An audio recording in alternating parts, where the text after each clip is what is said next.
네, 뭐 많은 분들이 지적하지만 한국 경제가 지금 밑동부터 흔들리고 있습니다.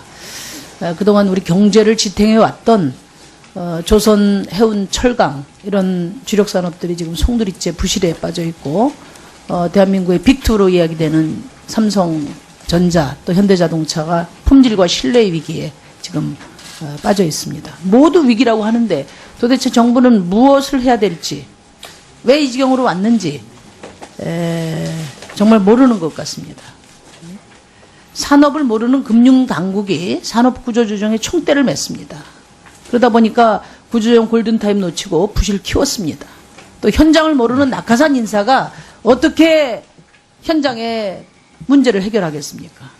이번 국감에서도 수없이 지적됐습니다. 컨트롤타워 부재, 낙하산 인사, 책임 전가하는 의사결정 구조, 또 침몰하는 배에서 먼저 내려버린 부도덕한 경영 문제 등 이런 근본적인 혁신을 철저히 이 정부는 외면하고 있다.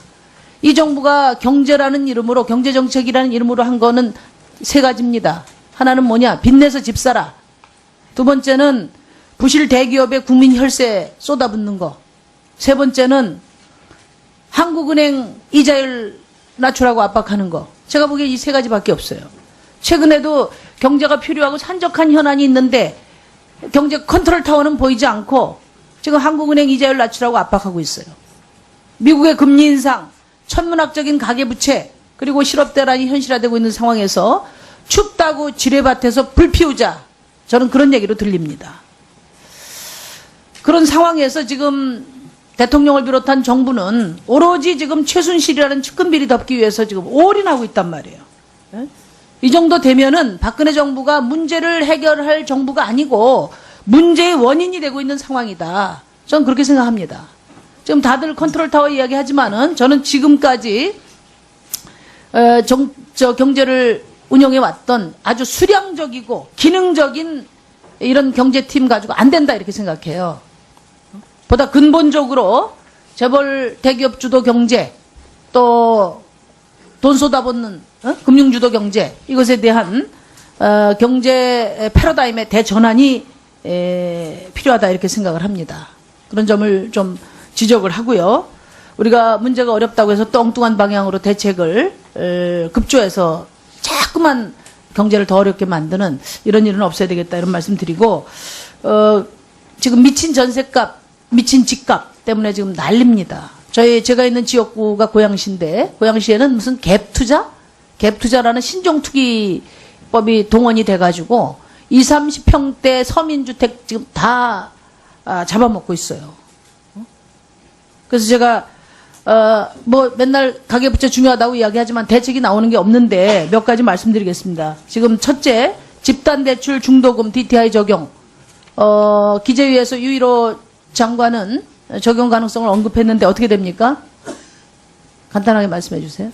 네, 뭐 집단대출 관리를 위해서 여러 가지 방안이 논의될 수 있겠습니다만 현재 DTI 적용 문제는 검토하고 있지 않습니다. 그러면은 경제 컨트롤 타워인 유일호 장관은 검토하고 있다고 이야기하고 금융위원장은 검토 안 하고 있다면 어떻게 되는 거예요? 도대체 이 나라의 정책. 앞으로 상황에 따라서 여러 가지 수단이 논의되고 할 수는 있겠지만 당장 지금 DTI 적용을 어떻게 할 거냐 하는 문제에 대해서는 지금 당장 적용 계획은 없다 하는 말씀입니다. 그다음에 DTI를 지금 IMF가 60%를 30에서 50으로 낮춰야 된다 이런 의견을 냈죠?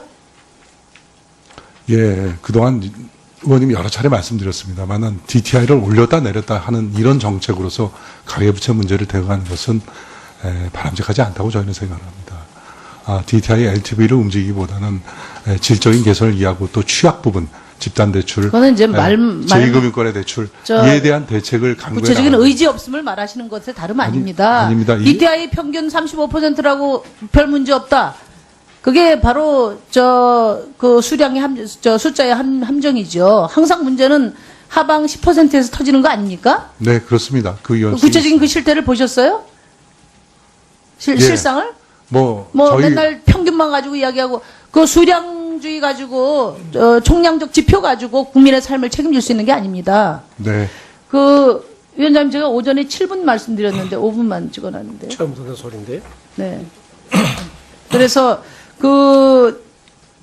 적극적이고 절박한 그런 대책들을 내놔야 됩니다. 그리고 세 번째는 지금 DSR 그 도입을 검토하고 있다는 거 이미 네, 연내 도입하려고 지금 예. 예.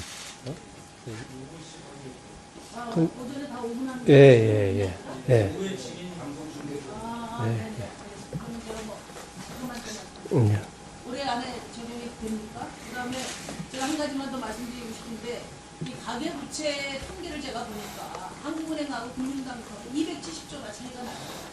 그러니까 가계부채의 정의가 어디서부터 어디까지인지도 지금 정부가 통일된 입장을 갖고 있지 않습니다. 뭔가 정의가 제대로 돼야 대책도 나오는 거 아니에요? 우리가 정부 부채를 이야기할 때도 D1, D2, D3처럼 기준을 정하고 그 부채의 성격에 따른 대책들을 이야기하는데 지금 가계부채가 온 나라에 지금 핵심 근심으로 돼 있는데도 가계부채 정의조차 정리가 안 돼 있다 이 말이에요.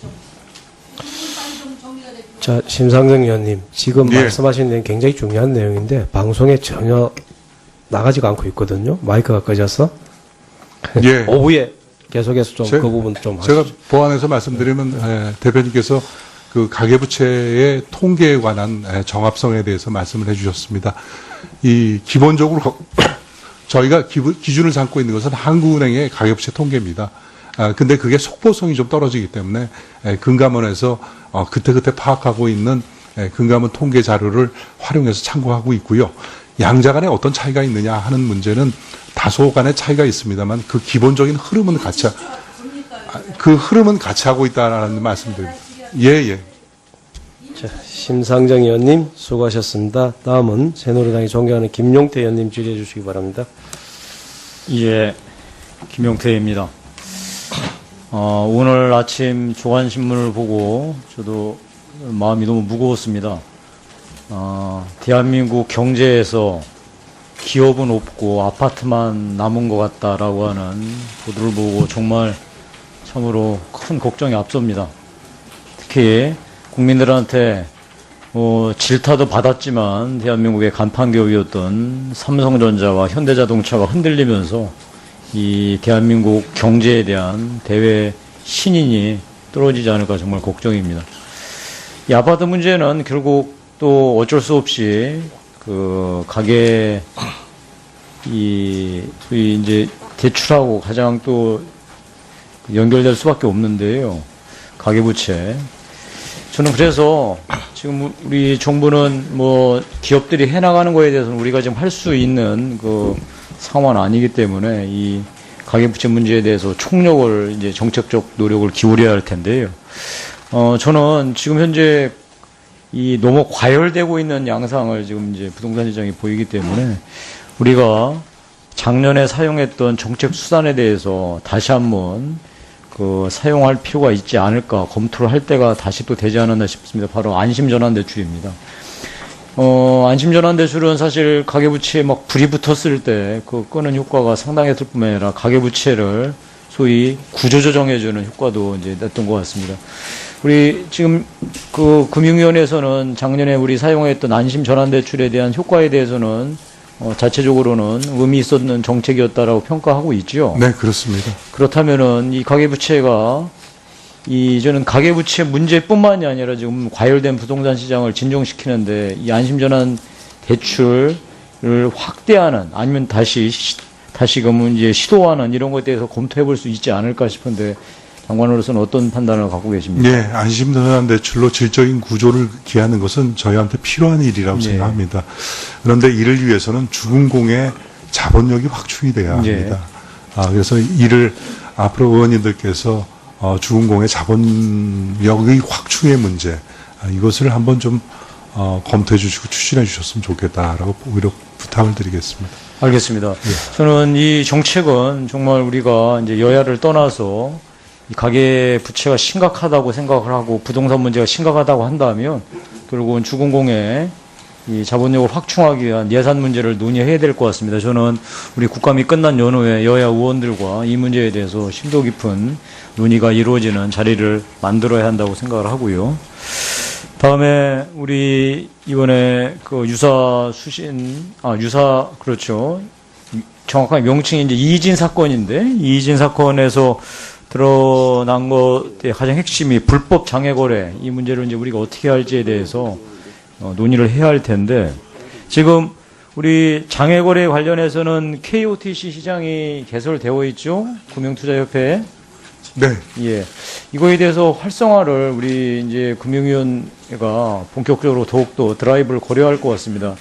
이 장외 거래가 단지 그냥 이 금융투자협회에서 공시하는 수준으로 관리하는 게 아니고요. 그러니까 저는 보다 뭔가 정책적인 수단을 통해서 이 장외 거래도 제도권 틀 안으로 끌어들이는 노력들을 해야 될 것 같은데 이 금융위의 입장은 어떻습니까? 네, 공감합니다. 그래서 이 거래 투명성이랄까 혹은 그 거래의 더 활성화를 위해서 KOTC 시장에 대해서는 저희가 계속해서 지원책을 강구해 나가도록 하겠습니다. 그래서 이제 활성화 그 방안 관련해서 여러 가지 제안들이 있는데요. KOTC 시장의 양도소득세 부분에 대해서 이 인센티브를 좀 줘야 되지 않겠느냐. 그래서 면제 관련된 이 건의들이 이어지고 있는데 여기에 대해서는 혹시 검토해 본 적이 있습니까? 예, 그런 세세상에 인센티브가 주어진다면 크게 도움이 될 것입니다. 다만 이는 재정 당국하고 협의가 필요한 문제여서 저희가 앞으로 계속해서 협의를 한번 해보도록 하겠습니다. 다음에 발행 공시 규제, 지금 매출 규제에서 좀 완화해가지고 이게 사실 참 양날의 칼인데요. 규제를 일부 완화하면 장래로 끌어들이는 효과가 있기 때문에 이 부분에 대해서도 검토해 볼 의향이 있으십니까? 네. 좋습니다. 저는 하여튼 이 부분에 대해서는 우리 시장에 리스크를 줄여주는 차원에서 양성화시키는 방안을 정부가 적극적으로 검토해 주셨으면 좋겠습니다. 이상입니다. 예. KOTC 시장 활성화하기 위해서는 일단 투자자 보호가 굉장히 중요하다고 생각합니다. 그래서 의원님께서 말씀하신 투자자에게 인센티브를 주는 방안, 그리고 공시제도를 통해서 충분한 정보를 제공하는 방안, 이런 것들을 앞으로도 계속 발전시켜 나가도록 하겠습니다. 예, 김용태 의원님 수고하셨습니다. 다음 더불어민주당의